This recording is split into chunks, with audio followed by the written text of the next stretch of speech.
मुझे अपनी अब जॉब छोड़ देनी चाहिए क्योंकि सिविल सर्विसेज में मेरा आगे जाके हो भी जाएगा या फिर नहीं होगा, मेरे कितने साल बर्बाद हो जाएंगे, ऐसा मेरे को कोई आइडिया नहीं था। मैंने कुछ इस तरह की स्ट्रैटेजीज यूज़ की थी, उससे मेरे मार्क्स इम्प्रूव हुए। आप अपने जॉब से बिल्कुल खुश नहीं लग रहे हैं, आपको बहुत फ्रस्ट्रेटिंग लग रहा है, आपको लग रहा है मंडे को तो मेरे को जाने का मन ही नहीं करता है। सो मैं ये ज़रूर बोलूँगा।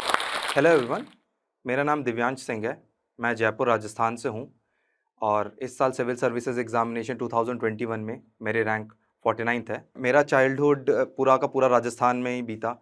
मेरी फैमिली में मेरे फादर थे, वो स्टेट गवर्नमेंट में थे, इंजीनियर थे। मेरी मॉम हाउसवाइफ हैं और एक मेरी छोटी बहन भी है। सो पापा का ट्रांसफ़र होता रहता था तो हम लोग जाते रहते थे। मैं चूरू में रहा हूँ, मैं जयपुर में रहा हूँ, मैं सवाई माधोपुर में रहा हूँ, बांसवाड़ा में रहा हूँ। सो मिडिल क्लास फैमिली थी। जैसा होता है आई गेस बहुत सारे लोग रिलेट कर पा रहे होंगे इस लाइफ से। और हमेशा से जैसे मिडिल क्लास फैमिली में होता है कि दो ही ऑप्शंस होते हैं लोगों के पास, या तो आपको इंजीनियर बनना है या फिर आपको डॉक्टर बनना है। सो और मेरा पर्टिकुलरली इंटरेस्ट भी था साइंस में, तो फिर मैंने इंजीनियरिंग की तरफ जाने का सोचा और फिर मैंने आईटी एग्ज़ामिनेशन दिया, वहाँ पे मैं सक्सेसफुल रहा। मैंने आईटी दिल्ली में एडमिशन लिया। मेरे को माइक्रोसॉफ्ट में as a software developer job मिली, जो कि फाइनली 2016 में मैंने ज्वाइन की। बाहर के पर्सपेक्टिव से तो ऐसे देखेंगे कि सब कुछ मेरे साथ बहुत अच्छा चल रहा है। मेरे को बहुत अच्छी जॉब मिली हुई है, मेरी सैलरी भी बहुत अच्छी है, मैं पढ़ा भी बहुत एलीट कॉलेज से हूँ, तो ऐसा लगेगा कि कुछ मेरे अंदर मेरे करियर में कुछ इशू ही नहीं है। बट होता ऐसा है कि जब मैंने उस जॉब को जाके करने का देखा तो मुझे थोड़ी देर बाद ही रियलाइज़ हो गया कि जो सॉफ्टवेयर डेवलपर वाली और जो कोडिंग और प्रोग्रामिंग वाली जॉब है, वो मेरे लिए है ही नहीं। मुझे 1 साल के अंदर ही पता पड़ गया था कि इस तरह का काम मैं अपने 30-40 साल ज़िंदगी में नहीं कर पाऊँगा। मुझे अपनी जॉब बहुत ज़्यादा पसंद नहीं थी, ना ही मैं इसमें फ्यूचर देख पा रहा था। प्लस जो आगे की जो मेरी जर्नी थी, वो भी मेरे को एग्ज़ैक्टली क्लियर थी नहीं कि मुझे करना क्या है आगे जाके। मैंने इंटरनेट पे सर्च भी किया कि भाई how to find your passion, कैसे अपने पैशन को ढूँढूँ, क्या करूँ कि मुझे अपना पैशन मिल जाए? क्योंकि हमें भी यही फ़ीड किया जाता है कि आप अपने पैशन को फ़ॉलो करिए और अपने आप पैशन को ढूँढ लेंगे तो आपको काम करना नहीं पड़ेगा, और अगर आप अपने पैशन पे काम करेंगे तो ज़िंदगी बहुत आसान हो जाएगी। सो मेरा भी यही माइंडसेट था कि भाई अब मैं कुछ और करने का सोच रहा हूँ, तो चलो एक बार अपने पैशन को ढूँढ के देख लेता हूँ, उसी पे काम करके देख लेता हूँ। तो उसी टाइम मेरे एक दोस्त ने मुझे एक बहुत ही वंडरफुल बुक सजेस्ट करी, जो कि उसका टाइटल है so good that they can't ignore you, और वो लिखी है एक कंप्यूटर साइंस के प्रोफेसर ने, कॉल न्यूपोर्ट ने। मैं तो ये सोच रहा था कि मुझे अपना पैशन मिलेगा और फिर मैं वहाँ फिर खुश रहूँगा, बट जब मैंने उनकी बुक पढ़ी तो मुझे पता पड़ा ये बिल्कुल उल्टा है।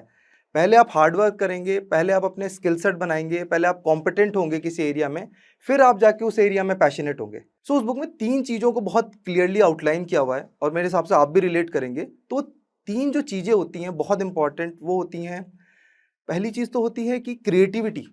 तो आपकी जॉब आपको कितना क्रिएटिव होने का मौका दे रही है। दूसरी चीज़ होती है कंट्रोल, कि आपकी जॉब आपको कितना कंट्रोल दे रही है। आप कितना ओन कर पा रहे हैं अपनी चीज़ों को, आप कितना पावर पे फ़ील कर पा रहे हैं, या फिर आप कितना ओनरशिप ले पा रहे हैं चीज़ों का। और तीसरी चीज़ होती है इम्पैक्ट। इम्पैक्ट होता है कि आपका काम का फाइनली लोगों पे, आपके क्लाइंट्स पे, आपके ऑर्गेनाइजेशन पे इम्पैक्ट क्या है। मुझे अपनी पर्सनैलिटी को देखते हुए उस बुक के इनपुट्स के बाद और साथ-साथ में जो मैंने 3 चीज़ें आपको बताई, क्रिएटिविटी हो गया, कंट्रोल हो गया और उसके साथ-साथ में फाइनली इम्पैक्ट हो गया। तो मुझे लगता था कि सिविल सर्विसेज़ में ये तीनों चीज़ें मुझे मिल सकती हैं और एक बहुत ही यंग एज में मुझे मिल सकती हैं। सो फॉर एग्जांपल एक आईएएस ऑफिसर होते हैं, उनके पास क्रिएटिविटी भी होती है क्योंकि उनके पास बहुत इनिशिएटिव होता है चीज़ों को करने के लिए। सेकंड, कंट्रोल भी होता है क्योंकि आप डिस्ट्रिक्ट एडमिनिस्ट्रेशन पे काफ़ी पावरफुल पोजीशंस पे हैं।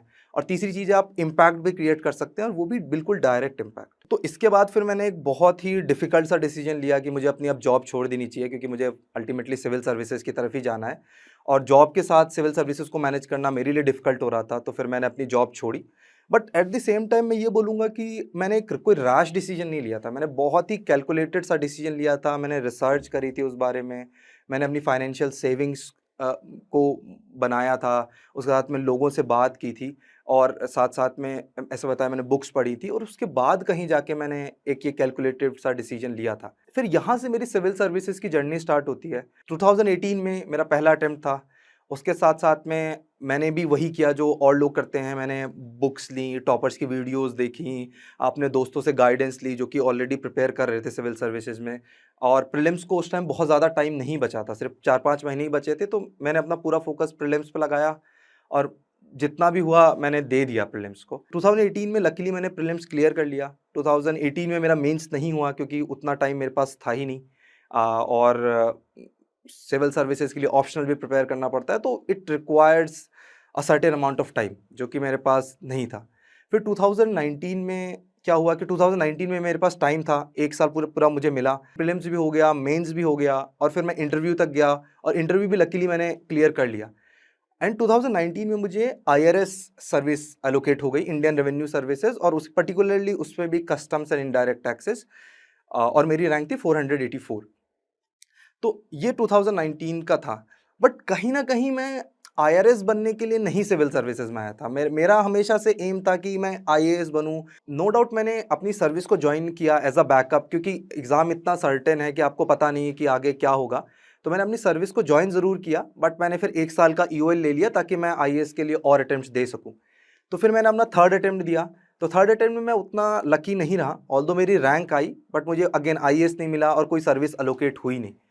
बट फिर मैंने 2021 में मैं बहुत ही ज़्यादा थर्ड अटेम्प्ट के बाद आप कह सकते हैं डिसअपॉइंटेड था खुद से। कहीं न कहीं था ही कि भाई एक और बार ट्राई कर लेते हैं। This would be my last attempt और इस बार प्रॉपर्ली पढ़ के आईएएस के लिए ही ट्राई करते हैं। अब मैंने 3 अटेम्प्ट्स में पहले ही दे चुका था, अब 2021 का अटेम्प्ट था, तो मैंने ये डिसाइड कर लिया था कि भाई this would be my 4th attempt and उससे ज़्यादा मैं और अटेम्प्ट्स नहीं दूँगा। तो मैंने इस माइंडसेट के साथ मैंने अपनी प्रिपरेशन की थी 2021 की। और हुआ क्या था, बिकॉज ऑफ कोविड 2020 के रिजल्ट्स काफ़ी डिलेड होके आए थे। सो मेरे पास बहुत ज़्यादा समय भी नहीं था ये सोचने का और करने का, और मुझे एकदम से प्रिपरेशन के लिए लगना पड़ा था 2021 में। सो 2021 में एक तो मैंने थोड़ी इंटेंसिटी ज़रूर बढ़ाई थी अपने प्रिपरेशन की, और साथ साथ में एक मैंने बहुत ज़्यादा अपने, जैसे मैंने बताया, टेस्ट सीरीज़ पर रिलाई किया था, शॉर्ट नोट्स पर रिलाई किया था, थोड़े लो हैंगिंग फ्रूट्स मैंने ट्राई किए थे एनालिसिस करके कि मैं वहाँ पे अच्छा कर सकूँ, वहाँ पे मार्क्स ज़्यादा ला सकूँ। तो मैंने कुछ इस तरह की स्ट्रैटेजीज़ यूज़ की थी, उससे मेरे मार्क्स इम्प्रूव हुए। जीएस में भी कुछ मेरे मार्क्स इम्प्रूव हुए, ऑप्शनल में मेरे कुछ मार्क्स इम्प्रूव हुए। So and because of the combined effect जो कि आया, तो मेरी रैंक इस बार इम्प्रूव होकर 49th हो गई। और इस बार आई एम होपिंग कि मुझे इंडियन एडमिनिस्ट्रेटिव सर्विस मिल जाएगा, जो कि जिसका एम मैं लेके चला था 2018 में। ऑल्दो बहुत टाइम बीत चुका है, बट अब सिंस ऐसी ही जर्नी होती है कि पहले आपको वो चीज़ नहीं मिलती जो आप चाहते हैं, फिर आपको उसमें और एफर्ट लगाना पड़ता है। हो सकता है कि बीच में बहुत सारे डिसअपॉइंटमेंट्स भी आएंगे, और फिर आपको फाइनली अगर आप लगे रहेंगे, आप उसी डायरेक्शन में कंटिन्यू काम करते रहेंगे, तो कभी ना कभी वो चीज़ आपकी जाके हो जाएगी। सो मैंने जो लर्न किया है अपनी जर्नी से, वो यही लर्न किया है कि अपने आप को कभी आप किसी मोल्ड में मत डाल के रखिए कि मैं यही काम करूँगा या फिर मैं यही काम करूँगी। आपके पास बहुत सारी अपॉर्चुनिटीज़ हैं, और हमेशा एक कॉन्फिडेंट रहिए, क्योंकि मैंने तो इतनी स्ट्रीम्स चेंज की हैं। पहले मैंने फिजिक्स, केमिस्ट्री, मैथ्स पढ़ा, फिर मैंने कंप्यूटर साइंस पढ़ा, फिर मैंने जीएस पढ़ा, अभी मैं आईआरएस में टैक्सेशन पढ़ रहा हूँ, फिर थोड़ी देर में जाकर मैं एडमिनिस्ट्रेटिव सर्विसेज में लॉज और एडमिनिस्ट्रेशन के रिगार्डिंग पढ़ूंगा।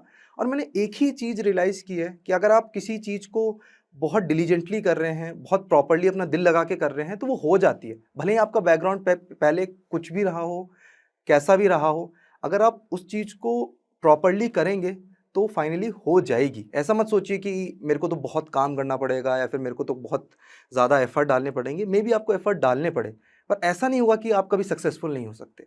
लास्ट में मैं आपसे यही कहना चाहूँगा कि अगर आप अपने जॉब में स्टक फील कर रहे हैं, आपको लग रहा है कि ये जॉब आपके लिए नहीं है, आपको कुछ चेंज करने की ज़रूरत है, आप अपने जॉब से बिल्कुल खुश नहीं लग रहे हैं, आपको बहुत फ्रस्ट्रेटिंग लग रहा है, आपको लग रहा है मंडे को तो मेरे को जाने का मन ही नहीं करता है।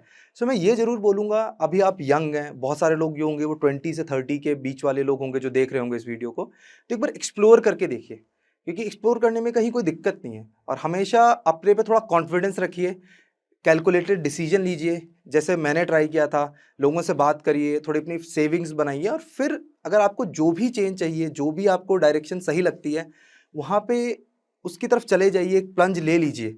क्योंकि अगर आप अभी नहीं करेंगे तो फिर आपको आगे जाके हो सकता है मौका ना मिले। और ऐसा भी नहीं है कि आप पे पोटेंशियल नहीं है। बहुत सारे लोगों को ऐसा लगता है कि जब वो ढंग से काम नहीं कर पा रहे हैं तो उनमें पोटेंशियल नहीं है, उनका कॉन्फिडेंस लो हो जाता है। तो मैं बार बार ये कहूँगा कि ऐसा कुछ नहीं होता कि आप में पोटेंशियल नहीं है, ऐसा कुछ नहीं है। हो सकता है आप जो काम कर रहे हैं वो उस काम के लिए आप बने ही नहीं है, आप वैसा काम कर रहे हैं जो कि आपकी पर्सनैलिटी को सूट ही नहीं करता। तो ऑप्शन आपके पास सिर्फ एक्सप्लोरेशन का ही है। पैशन तो देखिए ऐसा है कि पैशन तो आपके बहुत सारे हो सकते हैं, और ज़रूरत नहीं है कि आप जो पैशन वाली चीज़ करें वो आपको आगे जाके काम भी आए या आपको बहुत ज़्यादा पसंद भी आए। तो बट स्टिल मैं ये ज़रूर कहूँगा कि आप एक चेंज की तरफ तो लीजिए, एक चेंज तो लेके देखिए। हमारी जो एज होती है 20 से 30, ये इसमें हम बहुत एनर्जेटिक होते हैं, हम अपने करियर को चेंज कर सकते हैं। यहाँ पे हमारे कोई फैमिली के भी कंस्ट्रेंट्स कम होते हैं, उसके साथ साथ में हम अपनी फाइनेंशियल सेविंग्स भी बना सकते हैं। तो यहाँ पे अगर कोई ट्रांजिशन लाना आसान होता है। एक बार आप 30-35 के ऊपर चले जाएंगे तो फिर वो चीज़ें थोड़ी मुश्किल हो जाएंगी। आपको 30-40 साल काम करना है, 8 घंटे काम करना है, तो 1/3 ऑफ योर लाइफ जो सिर्फ काम में चली जाएगी। तो प्लीज़ इंश्योर करिए कि आप जो भी काम कर रहे हैं उसमें आप एटलीस्ट खुश हों, उसमें आप कुछ कंट्रीब्यूट कर सके वर्ल्ड को, और साथ साथ में एक प्रॉपर अपना करियर बना सके। और लास्टली मैं एक बहुत ही अच्छी कोट के साथ एंड करना चाहूँगा। ये कोट है जिम रॉन की, और उन्होंने क्या कहा था कि लाइफ में 2 ही तरह के पेन होते हैं। एक होता है कि द पेन ऑफ रिग्रेट, और दूसरा होता है द पेन ऑफ डिसिप्लिन। और जो पहला पेन होता है डिसिप्लिन वाला, वो आउंसेस में वे करता है, और जो रिग्रेट वाला पेन होता है वो टन में वे करता है। क्योंकि एक बार आपने अभी स्टेप्स नहीं लिए तो आप ज़िंदगी भर रिग्रेट करते रहेंगे।